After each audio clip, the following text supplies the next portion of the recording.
Good afternoon. My name is Aretta. Today is Thursday, January 16th, and you are tuned in to the Atlanta Board of Education Audit Committee meeting. And I'm calling this meeting to order. Ms. Harrison, will you please call the roll? Yes, Madam Chair. Representing Educational District 1, Ms. Katie Howard. Present. Representing Educational District 2, Ms. Aretta Bowden. Present. Representing Educational District 5, Ms. Erica Mitchell. Also present, we have Superintendent Dr. Brian Johnson and Madam General Counsel Nina Gupta. Madam Chair, we have a quorum. Thank you. I also want to acknowledge our community members who are here sitting with us. Thank you for your presence and your just participation. Thank you. I don't know if we have anyone online, but I'm sure Earl is online. I'm not sure else, but welcome. Thank you. I will now entertain a motion to approve the September 19th, 2024 Audit Committee meetings. So moved. Second. I have a motion and there is a second. It has been properly moved by Katie Howard and seconded by myself. All in favor say aye. Aye. Aye. Any opposition? Motion carries. Is there a motion to approve the January 16th, 2025 Audit Committee meeting agenda? So moved. Second. I have a motion and a second. It has been properly moved by Katie Howard and seconded by myself, Aretta. All in favor say aye. Aye. Any opposition? Motion carries. Now we're going to move forward with our discussion items, and I'm going to hand the mic over to Connie Brown. Thank you, Chair Bolden. Can you hear me okay? Today we will start by providing an update on the audit plan status for school year 2025. We'll summarize our ethics and compliance concerns for the period August 1st, 2024 through December 31st, 2024. Additionally, we will review the results of 3 of our projects, including the budget and finance audit, the charter and partner school audit, and we will also follow up on our remediation efforts for our open corrective action plans.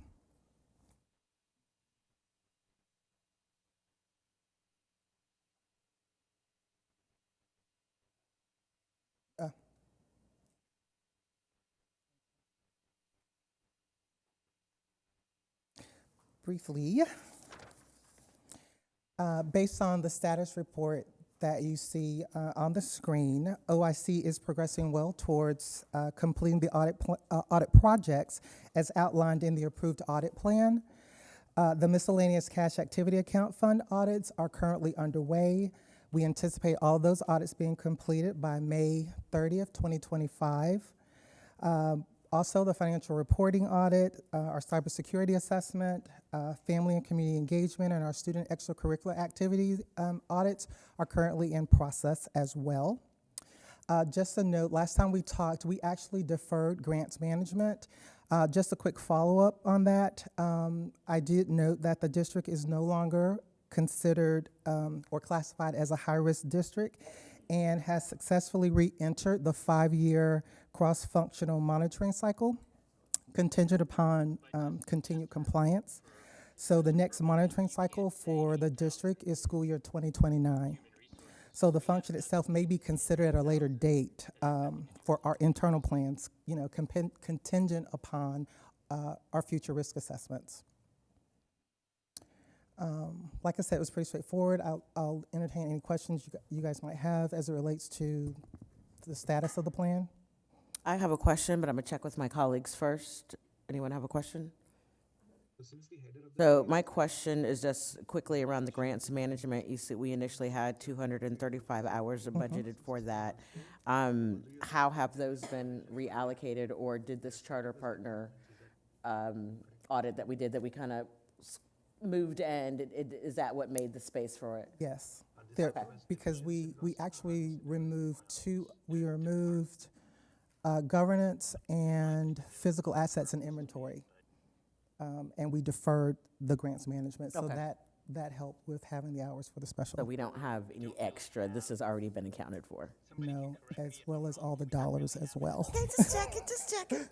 Thank you. But we can pivot if something else comes up, because like I said, there are 2 more projects that we haven't started yet if we have to. I'm not necessarily looking for anything, but you know, when Okay. I see that something got pulled off, it was just a curiosity of, was there space or we already took that space? Yes.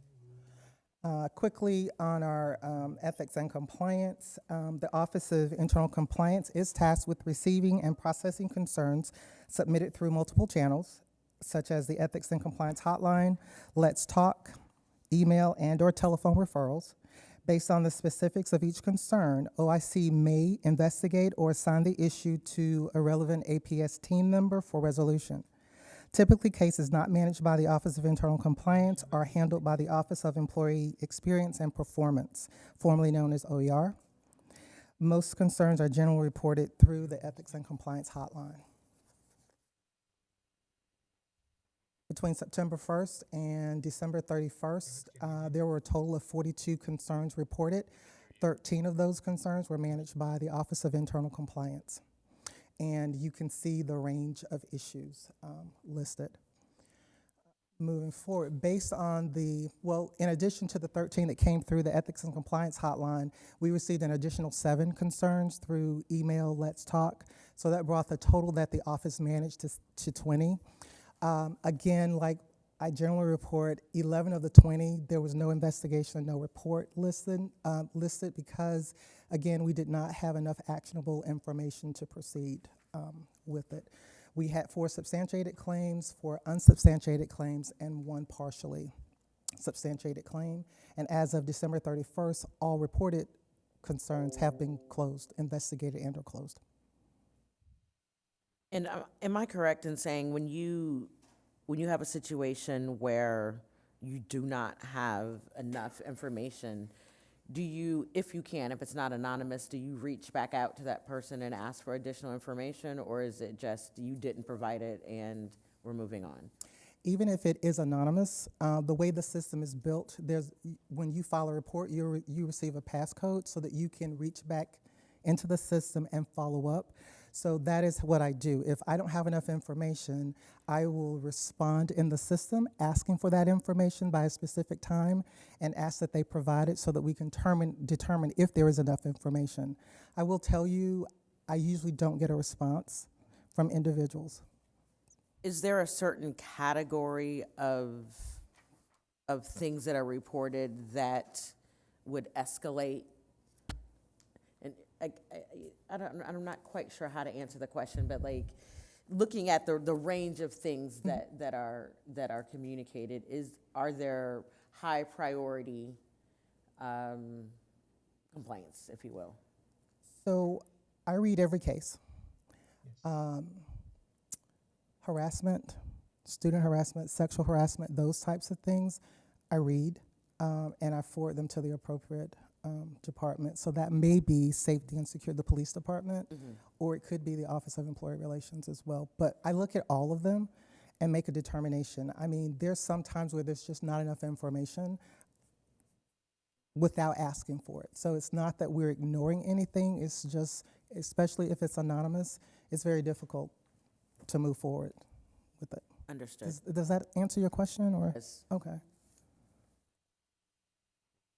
Are there any other questions? Do we have any questions online, Dina? Madam Chair, we do not. Okay, thank you. That concludes the update for the Office of Internal Compliance. At this time, I'd like to ask Caroline Main and Matthew Bowden, I'm sorry, I mispronounced your name. If you'd like to come forward so that we can start our presentation of our audits. We're going to start with budget and finance. And while they're coming forward, congratulations on Dr. Johnson, on us being removed from that grants management review. That's good work. I want to highlight that. Thank you. Do they need this?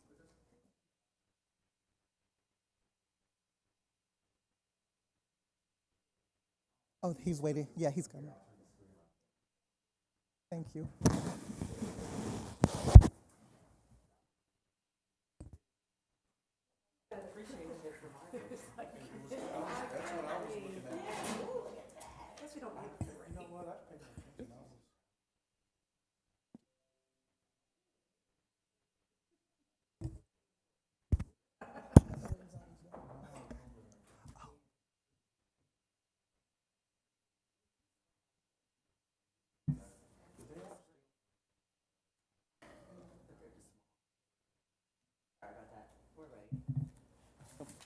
All right, thank you, ladies and gentlemen of the Audit Committee. We're pleased to present our 3 audit activities today, so thank you for your time. So this is our agenda. We'll take you through just real quick, brief introduction. We're going to summarize the internal audit results for the 3 items, take you through a walkthrough of the internal audit reports, and ultimately give you an update on the remediation status for those open findings. The last item on the agenda is Q&A. Please feel free, we don't have to wait till the end for questions. Please feel free to stop at the hearing. And before we get started, just do want to compliment, everybody involved in the budget and finances internal audit and the charter and partner schools internal audit. Everybody was very open and cooperative and open to our recommendations. Can we hear me okay? Oh, sorry about that. Thank you. Just real quick, oh yeah, that's much better. Sorry about that. So just real quick introduction. So I'm Matt Bowden. I'm a partner in our Risk and Accounting Advisory Services practice. I'm our public sector technical lead for the practice. I'm the engagement partner for this account. I'm joined by Carolyn Main, a senior manager in our practice. Brianna Solorio, a manager that's been helping out with each of these internal audits and is managing the remediation validation efforts. Unfortunately, was not able to make it today. We were planning on having her present, but we did have a bereavement situation with one of our other team members, and she offered to backfill for that person. So we'll be kind of presenting in her stead. So, quick summary of what we'll go over in detail for you today. So 3 audit activities, budget and finance, internal audit activities. So for each of these, we're looking for internal controls inherent within each department, within each process.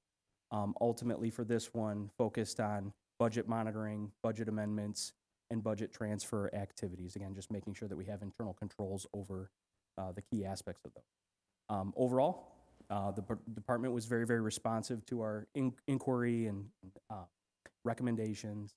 Thematically, we did see, hey, there's some inconsistent budgetary oversight across various schools, various departments, and we do have some manual processes here in place that may be limiting some of the potential of the overall function. Caroline will get into that in a little bit more. We did have 4 findings on this one.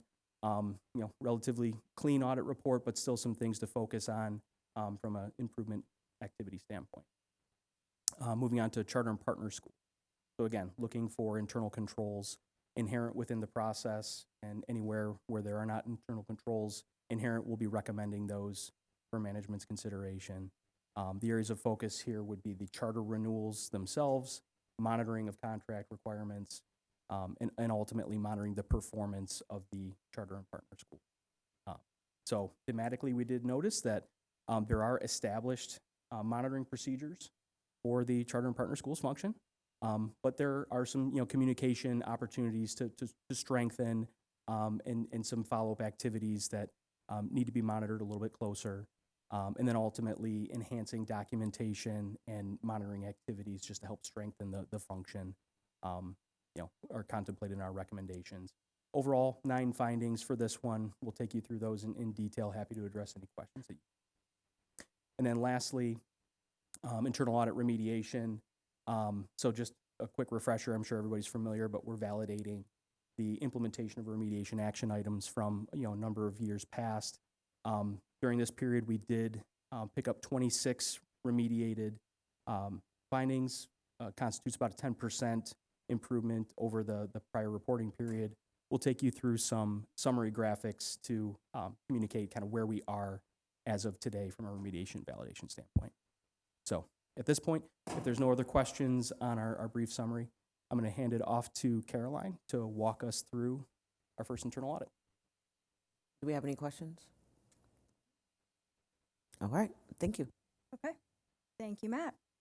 All right, so we'll start off with the budget services function. First, providing an overview of the audit objectives, scope, and then I'll get into kind of a summary of our themes and into the detail of our findings. So this internal audit was performed to evaluate the district's budgetary internal controls. We did review the 2023-2024 school year. Our audit objectives were really to evaluate policies, procedures, and practices, first related to budget monitoring, and that was both budget monitoring performed by the budget services function as well as departments and schools. We also reviewed budget amendments that are, looked at the approval process and so on, and then budget transfers that are facilitated by this budget services function as well.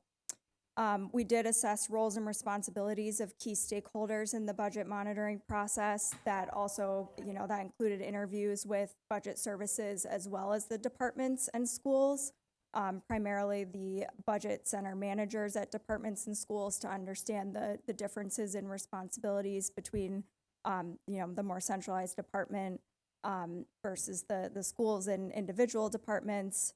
And then really overall, we identified internal controls, performed sample-based testing on those internal controls, and identified gaps and recommendations to further mitigate risk within the department. So overall, we had 4 findings. 1 was identified as high and 3 as moderate.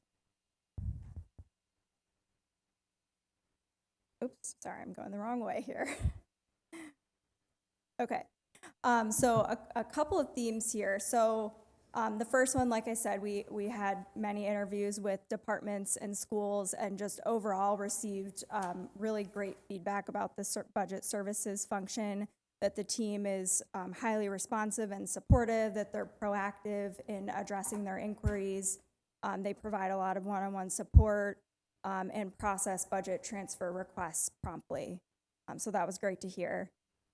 We did note some inconsistent budgetary oversight practices across the district. This really went back to kind of lack of uniformity in practices. So for example, different schools and departments might monitor at different frequencies or use manual tracking methods. And in some cases, there was lack of document retention.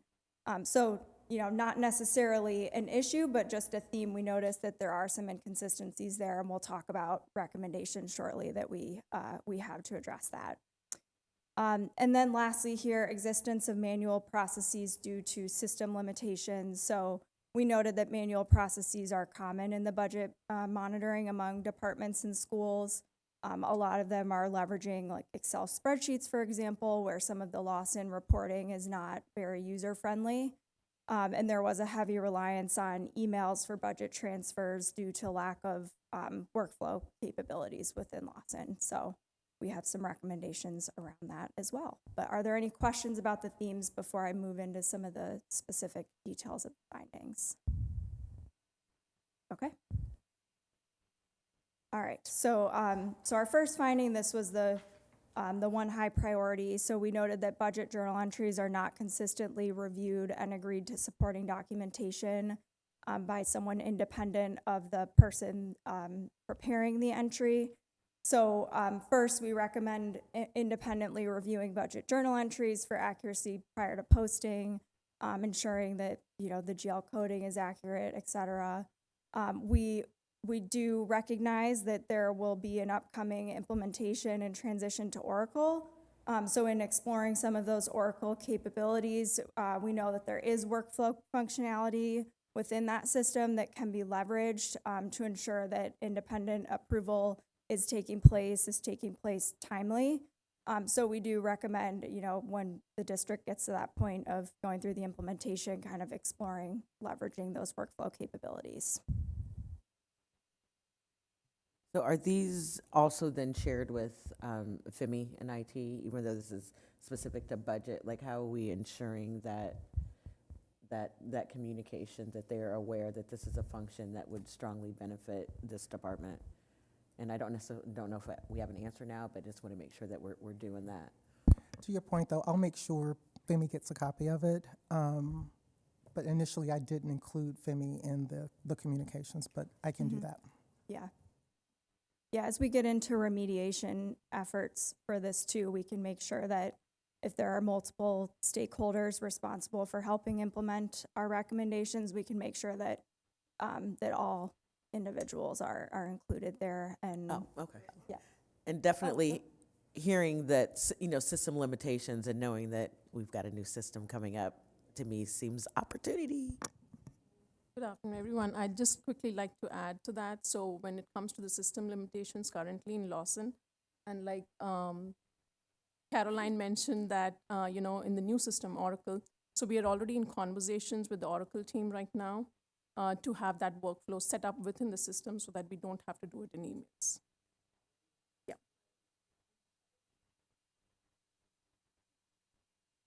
Any other questions on this one?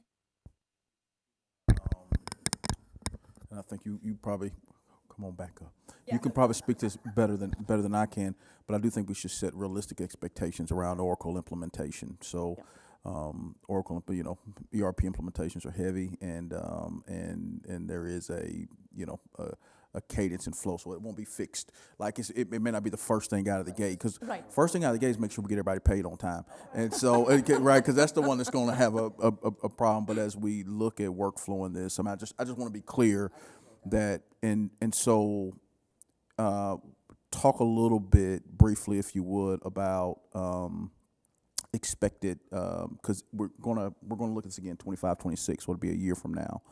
And so talk a little bit about timeline and scope, and in reality, is this something that by this time next year, do you feel confident that we'll be in really strong shape around? I'm not sure if it will be done by this time next year, because the total timeline for the Oracle implementation itself is about 2.5 years. So, and they're doing it in phases, so they're starting with accounting, setting up the chart of accounts, and then they will start with budget sometime in September or October of this year, and that will continue into next year. So maybe, and then they go into payroll, and then they go into risk management and all of the other stuff, and HR as well. HR is the last one, I think, if I'm not mistaken. So it'll probably take about 2 years for this to get implemented within the system, if we are on track. Thank you for that expectation management. And I would just ask us to consider when we do the timing of when we re-audit and reevaluate, and make sure that we give them enough time, so we're not just going to get the same answers, because we know that they haven't had time to implement the changes. So let's just be conscious of our audit timing, so that it's set up that we find new information and not just getting the same stuff. And we do take that into consideration, Excellent. especially when we do our risk assessments and as we evaluate the due dates on the corrective action plans. Katie? Yes, to add on to that, in terms of risk assessment, I know this is a high priority and it's important, but in terms of high risk, it sounds like it's more of a manual issue. Streamlined, is that what I'm gathering? You are checking things, but it sounds like it's not as efficient as it could be. Right, so we are checking. It's not like we aren't checking the journal entries, we are. So what happens is sometimes, it's not in the most efficient way, as you said. There may be a certain journal entry because we are in a busy time of the year. The person may not be able to get to it, but for the most part, they're all checked. And when it comes to that first recommendation, we are already in the process of implementing that. And you will see even for the other findings, we've already developed the SOPs for 2 of the recommendations. The third one is in the making right now. It's in the process, and we should be done before the end of February with those SOPs. Thank you.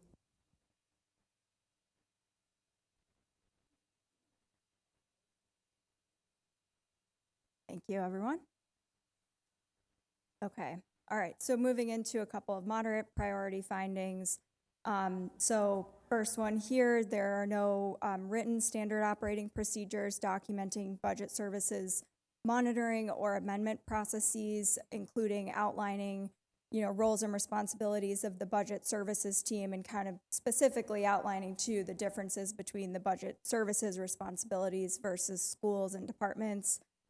As Harpreet mentioned, I know that is in progress, and it sounds like there are plans to have that completed by the end of February. The second item here, the budget services team does not generate monthly spend down analysis reports to monitor non-personnel expenditures during the testing period. This has been reinstated as of August 2024. This was just because of capacity constraints during the OpenGov implementation. So the team has reinstated this. We do recommend documenting investigation into the budget variances during this, reinstated monthly spend down report review. Okay. And then the last item here, formal thresholds are not established to identify budget to actual variances for further investigation in daily, monthly, and ad hoc budget monitoring reviews. Our recommendation is to establish those variance thresholds that would trigger an investigation by the budget services team. That's not to say they're not investigating right now, it's just that there's not a formal threshold established. So just as a best practice, we would recommend having a formal threshold to ensure that everything is investigated appropriately. And then we also recommend documenting what this established threshold is within the standard operating procedures. Okay, and next steps, management I know is already in process of implementing majority of these action plans by the agreed upon deadlines. And when the time comes, we will perform remediation follow-up activities to ensure that they have been implemented. Any questions? I just want to thank the budget and finance team for being so responsive, as well as just state that this committee is not put in place to be right? We are here to identify opportunities to mitigate risk and just to make us better. And so thank you for your responsiveness on this report. Thank you. Yes. Yes. Reiterate that very strongly as well. Thank you.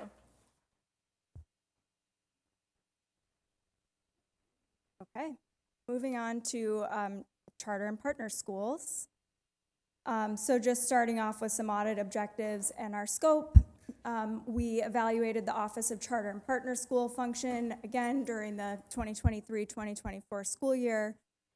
We evaluated policies, procedures, and practices related to charter renewals, as well as monitoring contract requirements and performance, specifically over academics, financial viability, governance, and compliance. We also assessed roles and responsibilities for contract monitoring. That was primarily through interviews and understanding what is the Office of Charter and Partner Schools responsible for monitoring, as opposed to other functions and departments that also play an important role in this. We performed some analytics to evaluate and investigate withdrawals, student withdrawals around state testing periods. So we looked to see if there were any trends in withdrawals leading up to those state testing periods, as well as withdrawals following FTE count dates as well. And then ultimately, we identified internal controls, performed sample-based testing, and provided recommendations. So overall, we had 9 findings, 2 of which were high priority, 5 moderate, and 2 low. Okay. So moving into some themes here. First is establish monitoring processes and procedures. So the Office of Charter and Partner Schools has established monitoring processes to oversee adherence to these contractual requirements and the achievement of accountability goals. We do recommend and note it as a theme, strengthening communication of concerns and follow-up activities, which kind of ties into that. So while there are established monitoring processes, there aren't really documented processes for communicating performance concerns and compliance issues to the charter and partner schools. So it is generally taking place through letters of concern and letter of direction, but there's not clear documentation to differentiate when those different mechanisms should be utilized to make sure that they're communicated timely and effectively. We also noted that there's not a structured follow-up process to verify that charter and partner schools have implemented recommendations from these monitoring activities.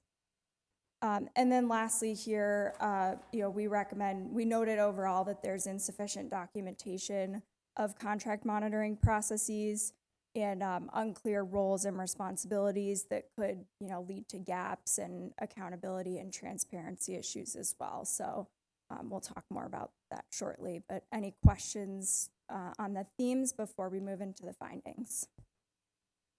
Okay, great.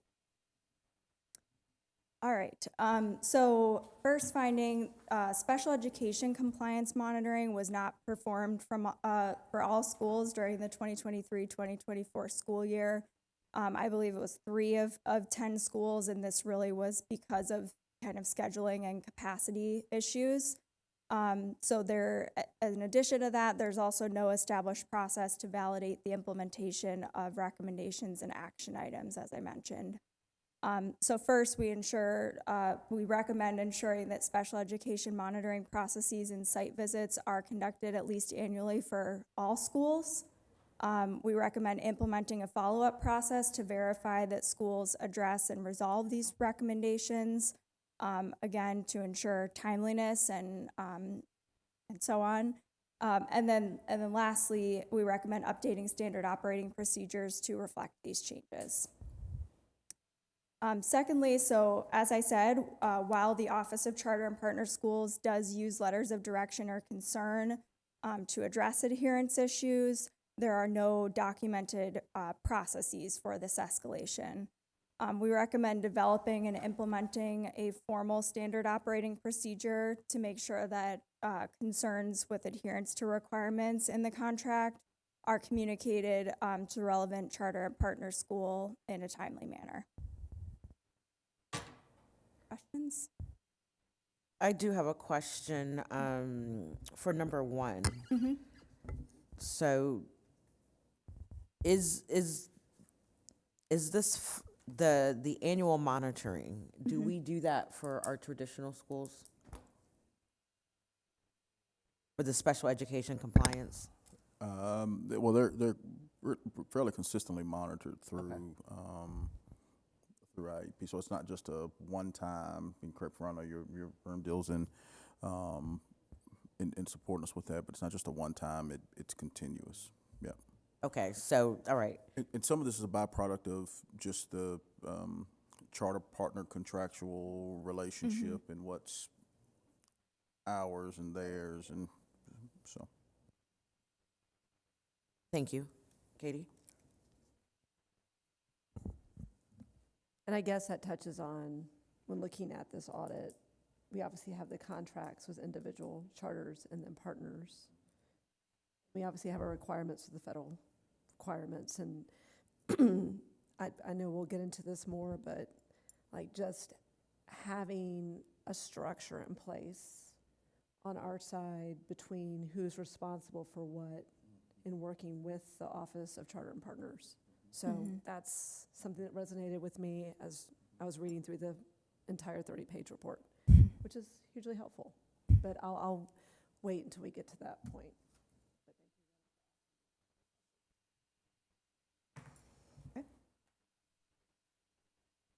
Okay, moving into a couple of moderate priority findings. So first, certain contractual requirements in the charter and partner agreements are not monitored for compliance at least annually. We recommend evaluating the need for a more precise review to corroborate adherence to established processes and validate compliance, specifically with accuracy of grade reporting and grade changes, adherence to accepted absence and attendance procedures, and reasonableness of governing board compensation. We also noted that signed code of ethics or conflicts of interest forms were not obtained from all governing board members for 3 of 7 charter schools and clusters selected for testing. We recommend developing some kind of a tracking and verification mechanism to make sure that all charter governing board members have submitted a signed code of ethics and conflicts of interest form on an annual basis. And we also recommend defining follow-up actions for missing forms, so making sure that you know, there's a thorough review in place to identify when forms are missing and that ultimately appropriate follow-up is performed so that these are obtained to be in compliance. So I have a question around the contractual requirements. For number 3, we talked about, well, actually, it's governing board compensation. So that's not quite it. So did we look at the local governance at the school in terms of did they exist? So within our traditional schools, we have go teams, but my understanding is on a local level, if with our charters, that there's supposed to be something comparable. Was that also looked at in this, since it was in terms of the contractual requirements, or was that not? That was not a part of our scope.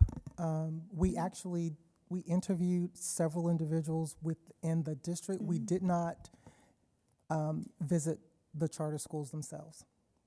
We used the information that we had internally, so we did not interview.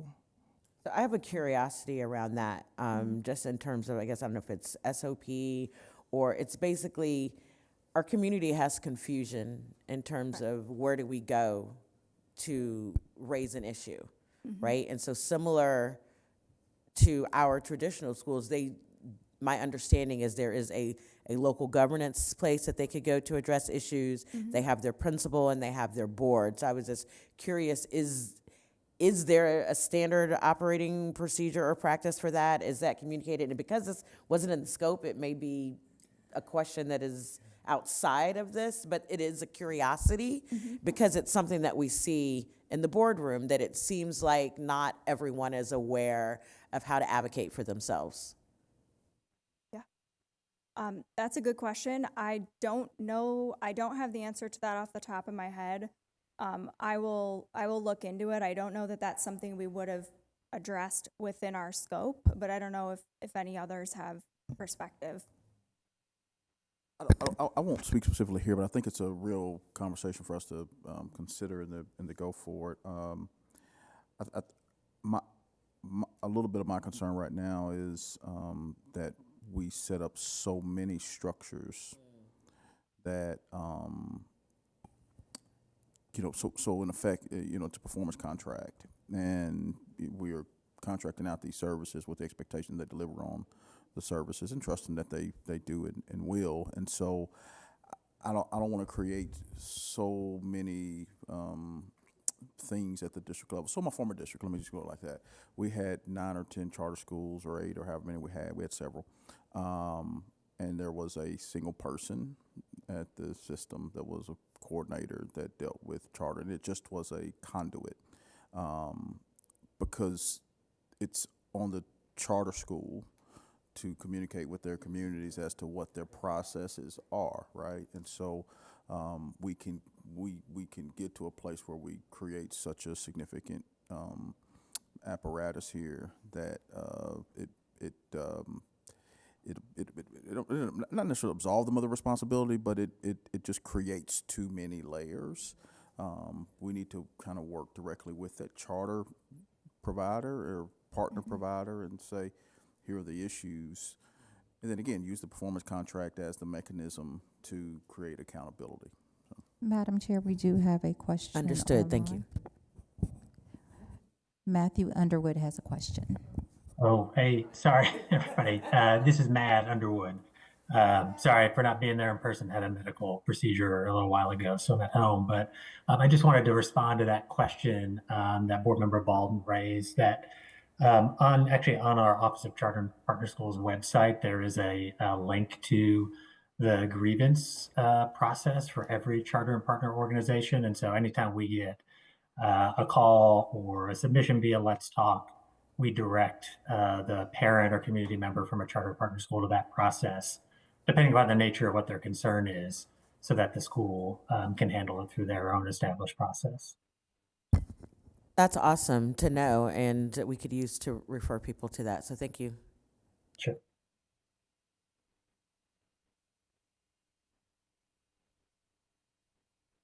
Okay. Any other questions on so far?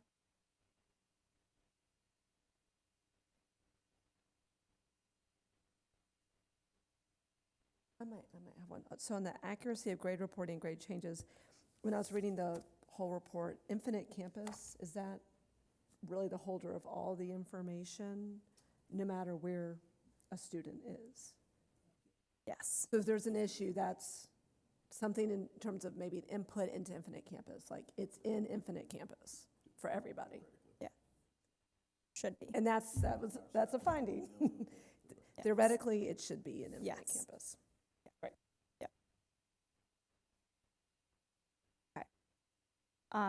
So we noted that there are no written standard operating procedures documenting the Office of Charter and Partner Schools governance compliance monitoring processes.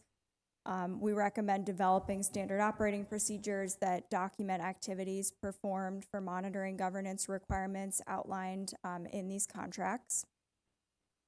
We also noted that roles, responsibilities, and specifics of these monitoring activities are being performed by APS departments other than the Office of Charter and Partner Schools, and these are generally defined as far as the differences between what that office is responsible for as opposed to other offices, but this definition of roles and responsibilities is not documented. So we do recommend documenting that for all aspects of charter and partner compliance monitoring, just again to make sure that all offices, right, the Office of Charter and Partner Schools as well as other offices are, able to be held accountable and there's clear alignment and also not duplication of efforts as well, where other departments might be responsible for monitoring certain things that this office, the Office of Charter and Partner Schools, may not need to. Can you give an example of that? Yes. So, let me think. Off the top of my head, within special education, I know there were a couple of things that the special education department was monitoring. I know for English learners, there's a specific department. I apologize. I don't recall which one it was off the top of my head. But I have a list that we kind of prepared of what some of those other roles and responsibilities are of different departments that I'm happy to provide following the meeting. So is it a matter of, you said, identifying if there's duplication or if there's efficiency? In Yes. terms of they may be doing it outside of that, but it makes sense for them to do it because that's their specialty, that's what they own, and it's just a matter of documenting it. Is that, or is? So I would say we did not identify areas where we confirmed there was duplication. It's more so it's a risk that we identified that there could be duplication between what the Office of Charter and Partner Schools is monitoring as opposed to other functions. But I would say primarily the risk is accountability as well. And just right now, there's not clear definition of what each department is responsible for. So I would say the biggest risk in my mind is that there could be a gap in certain things that are not being monitored, where maybe one department presumes that another department is responsible, but in fact that department is not performing monitoring. But there is also potential for there to be duplication of efforts. So Thank you for clearing that up. You're more concerned about the gaps than Yes. than the overlap. yes. Understood. yes. Thank you. Mhm.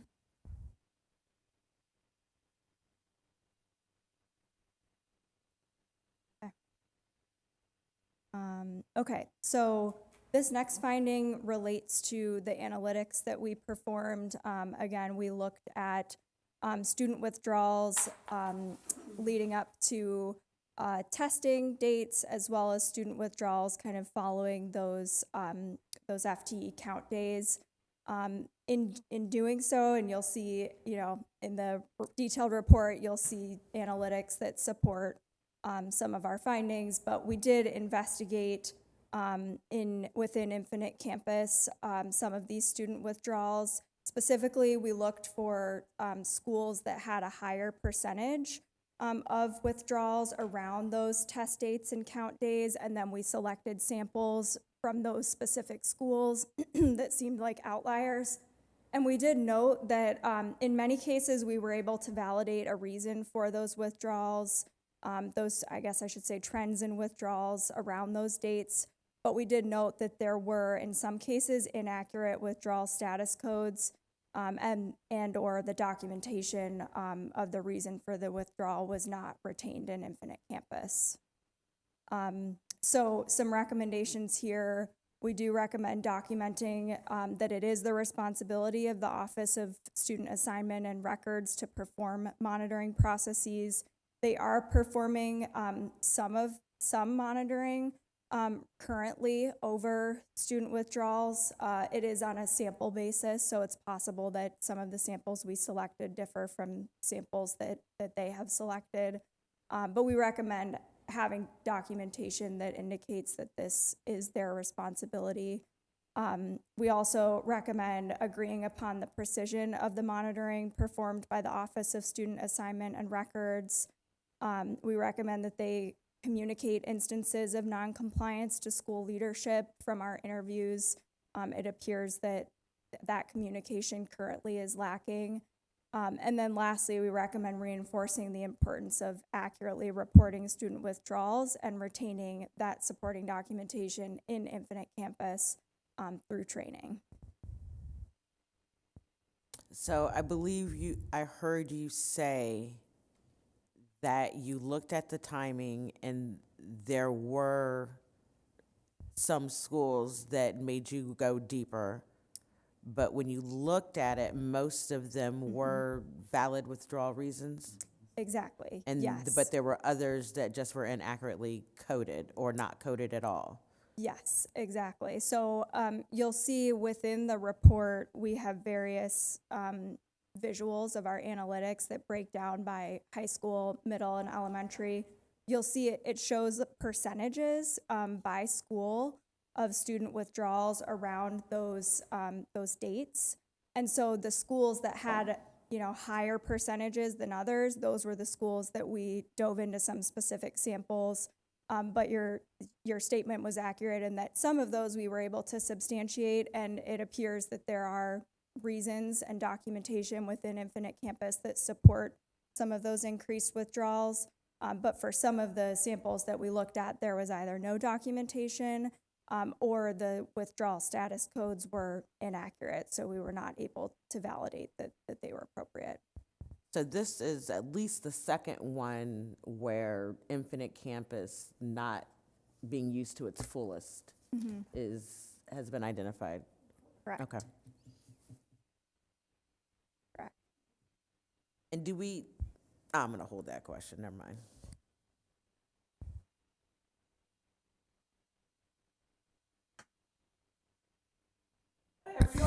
Well, some of this is a philosophical question about. And it's a conversation with Connie last week.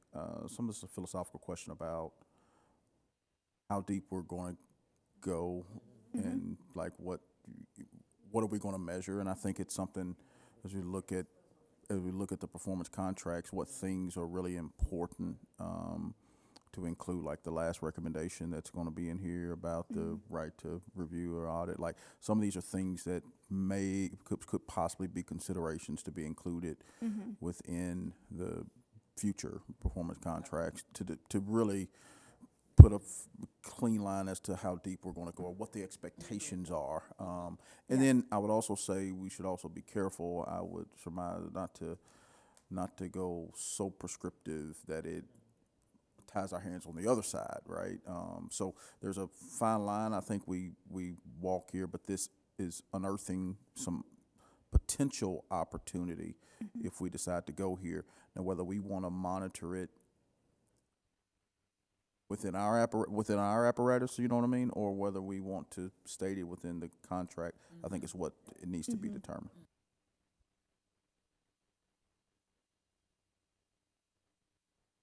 Okay. And a couple of low priority findings. First, review of compliance monitoring activities is not consistently documented. This is our recommendation here is fairly straightforward, just documenting preparation date, reviewer, and review date for all contract monitoring activities performed throughout the school year. This is, again, just best practice, provides an audit trail and clear documentation that monitoring procedures occurred in accordance with the standards. And then secondly here, as Dr. Johnson just alluded to, all charter contracts do not contain a right to audit clause, which would allow APS to inspect charter school books and records. So this did contribute as well to some of our scope limitations that we talked about previously. I believe off the top of my head, there was only one school that actually had this indicated, had a right to audit clause indicated in the contract. So our recommendation here, just as a best practice and to ensure consistency across the contracts, would be to include a right to audit clause in the future. Can you repeat that? You said one did or one did not? One did. Yes, the remainder did not. I just want to make a comment, and Nina, jump in if I misspeak. While we are suggesting that we add a right to audit clause, technically the district does, the state does allow us to audit. So I just want to be clear on that. But it's always helpful. I'm an auditor, so I like to see it in writing. But it just, Yeah, and I saw that in the Yeah. responses. yes, okay, So that's good to put out there. It's Okay. not like our hands are tied. right. Yes. Thank you. I had another question. The letters that are sent, letters of direction, are those are not confidential? Are those public record? Excellent, thank you. Those are also on the Office of Charter and Partner Schools website currently. You said they're also on the website? They are, yeah. Anyone we've sent during a current contract term is on the information and evaluations page of our website. Thank you, Matt.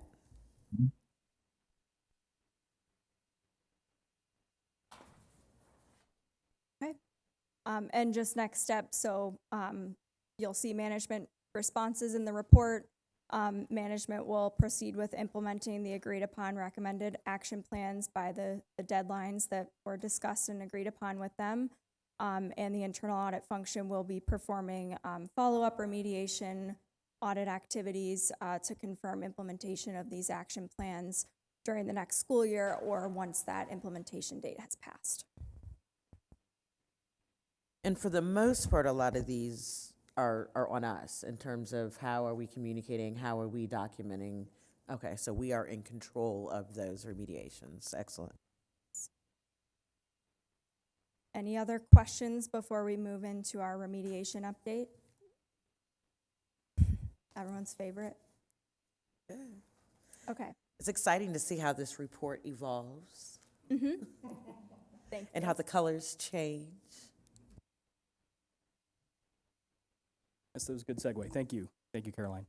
So remediation timeline, just a quick summary of just the activities. I'm not going to read this line by line. But overall, just summary of our approach. We're survey-based in terms of data collection, right? Using that as an outreach mechanism to obtain information from those that are responsible for remediation activities to provide us with information that will then determine, our next step in the process, right? So if they communicate that this has not been addressed, right? We document that and then take no further action. If they do indicate that it has been addressed, right, that's when we go into our inquiry and validation procedures just to take a look and see what they have there, validate that for sufficiency. So with that said, this is where we are as of today from a corrective action plan status. Action plan implemented per management, that's our teal color there. This is the one where we did have that 26-point pickup from period over period. Our management action plans not implemented, these are the items in gold yellow where they indicated that no action has been performed, so the status remains the same there. And then ultimately this status pending confirmation for management, the cause here is we're not sufficiently past the remediation implementation date. This one's kind of in that pending status. I think within the next 30 days, we will send the surveys out for this one to validate the status in that status on that particular item. So Great job on that movement of those 26. I see there are some departments that used to have a little box sitting on top that no longer have it, so that's awesome. Because ultimately, again, this is not about aha Yes, or about punishing anyone. This is about us being our best selves and Correct. doing the best that we can for our district. correct. We have these items that we noted as areas that we want to address, and this is the monitoring mechanism, absolutely.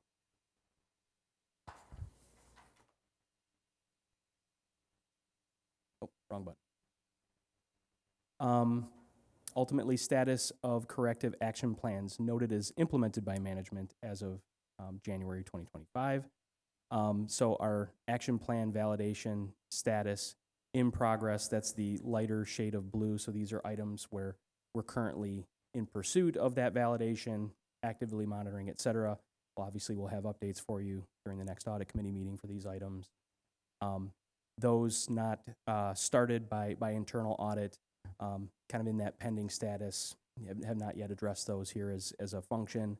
And then the dark blue, those that we've validated as remediate.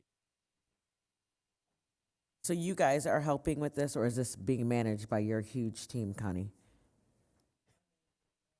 Okay, okay, excellent, excellent. Any other questions on this summary? Okay. And then the last one. So we've got our aging schedule, right? So days past the implementation date for corrective action plans not yet implemented, right? So we do have these organized into aging buckets, if you're familiar with an AP aging or something along those lines, right? So we do have our I guess smallest time frame here, less than 365 days. Those that are aged between 365 and 730 days, 731 to north of 1,000, and then over 1,095 days. The items noteworthy here in that first bucket, less than 365 days, we are coming up on that 1 year time frame. These are getting aged, so by the time we have our next update for you, it's going to hop into the that next bucket up, unless we have anything that we'll validate as remediated.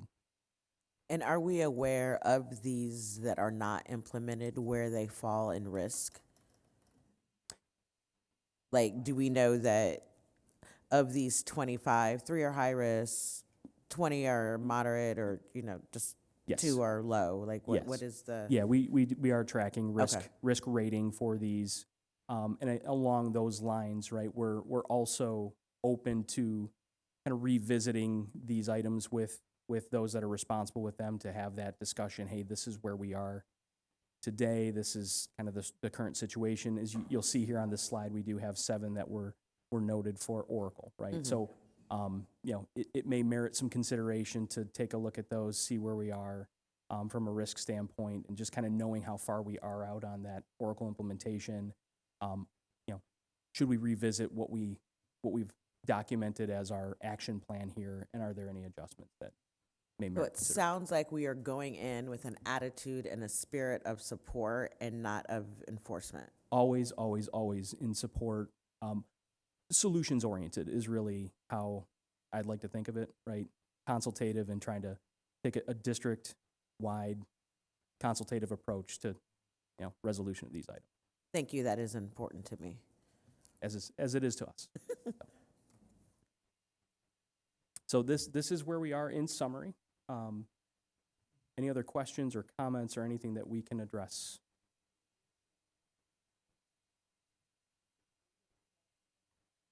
I did want to remind the committee that since the last audit committee meeting, we have been working with our IT group to actually develop a more refined or more robust tracking system so that we don't have to do the surveys that we're doing. What we're hoping to do is put the onus in the process owner's hands so they can let us know what's going on with them when they're ready. If they have some issues and need us to consider potential changes, we're working with IT right now to develop that tool. Thank you for that, and I also want to publicly thank our board leadership for supporting that and helping to move that forward, and our superintendent for being in support as well. Thank you.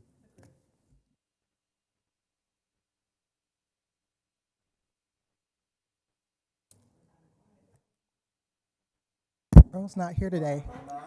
Earl's not here today. Hey guys, thank you for asking. Interesting. I just want to make a comment, Dr. Johnson. It's great to have you here. I've been serving, gosh, it's hard to believe, almost 5 years, and to see superintendent support present, your physical presence here, just from a personal and professional opinion, is extremely important. So thank you, and great to see you and meet you, and welcome. So. I'll say Brian with an I, that I've probably entered with a little too much energy around audit, but we're all adjusting because I see it as a continuous improvement function, and from my time in the private sector, just understand, like, you just worked closely with audit, and especially in the IT function. They were auditing, it felt like everything all the time, which you forge a good relationship with your internal auditors because you're spending so much time with them. So for the district, I'll just say philosophically, there's a lot of areas in which we can get better, and this is an opportunity for us to get better. And so some of the I'm gonna call it complacency around moving some of the work forward is important. And so, like, when I got here, I saw the 1,000 days plus that stuff has kind of been sitting out. We start to ask questions because it bothers me as a new person coming in. So appreciate the function of this committee and the work that's being done, and look forward to continuing to get better. So thank you.